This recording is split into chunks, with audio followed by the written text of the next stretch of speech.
ఈరోజు ఈ round table సమావేశం ముఖ్య ఉద్దేశం ఏంటంటే చలో విజయవాడ రేపు 7వ తారీఖు ఆదివారం హోటల్ ఐలాపురంలో రౌండ్ టేబుల్ సమావేశం వివిధ రాజకీయ పార్టీలు, ప్రజాప్రతినిధులు, కుల సంఘాల నాయకులు, కాపు సంఘాల నాయకులతో సుదీర్ఘ రాజకీయ చర్చ, రాజ్యాధికారం, భవిష్యత్ కార్యాచరణపై మా యొక్క పెద్దల యొక్క సూచనలు, సలహాలు, అభిప్రాయాలు తీసుకుని రాష్ట్ర వ్యాప్తంగా పర్యటించడం జరుగుతుంది. ముఖ్యంగా 60 సంవత్సరాలుగా కాపు, తెలగ, బలిజ, ఒంటరి ఉపకులాలు చాలా దారుణంగా ఈ రాజ్యాధికారం దూరంగా ఈ పార్టీల యొక్క మాయలో, మోసంలో పడి నష్టపోతున్నాం. రాష్ట్ర జనాభాలో 27% ఉండగా 40,000 పైగా పన్నుల రూపాయన ఈ ప్రభుత్వాలకి మేము కడుతూ ఉంటే సంవత్సరానికి 2,000 కోట్లు ఇవ్వడానికి కూడా వాళ్ళకి చేతులు రావట్లే. సవత తల్లి ప్రేమ చూపిస్తున్నాయి కాపుల మీద.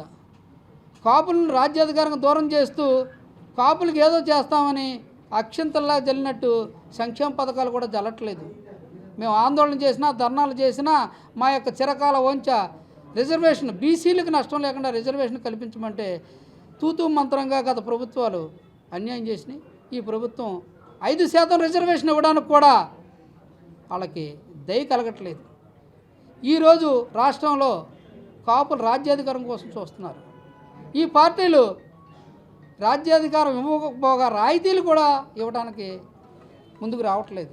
ముఖ్యంగా విశాఖ జిల్లా, ఉమ్మడి విశాఖ జిల్లాకు వచ్చినప్పటికీ విభజన సందర్భంలో జరిగిన నష్టాన్ని పూరించకపోగా విభజన హామీలు కానీ, ప్రత్యేక హోదా కానీ, ఈ వెనుకబడిన ప్రాంతానికి రావాల్సిన నిధులు కానీ కేంద్ర ప్రభుత్వం కానీ, రాష్ట్ర ప్రభుత్వం కానీ, ప్రతిపక్ష పార్టీలకు కానీ చాలా ద్రోహం చేసినాయి.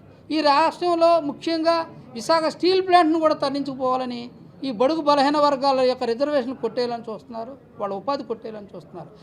మీకు ఇన్ని కార్పొరేషన్లు ఇస్తాం, ఇన్ని 100 డైరెక్టర్లు ఇస్తాం, మీకు ఇంతమంది ఎంపీలు ఇస్తాం, ఇన్ని ఎమ్మెల్యే ఇస్తాం అని చెప్పాలి. కానీ 20, 10, 10 పరక్కో ఇస్తే రాజ్యాధికారం రాదు. ఇచ్చిన 20లో గెలిచేది ఎంత?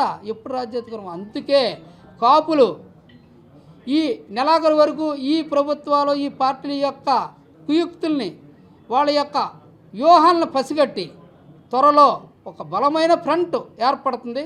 దానికి జడి లక్ష్మీనారాయణ గారు, రామచంద్ర యాదవ్ గారు, జడా శ్రావణ గారు, బీఎస్పీ చిన్న చితక పార్టీలతో ఫ్రంట్ వస్తుంది. దిమ్మ తిరిగిపోతుంది అనేది ఈ సందర్భంగా ఈ రాజకీయ పార్టీలకు హెచ్చరిక చేయడం జరుగుతుంది.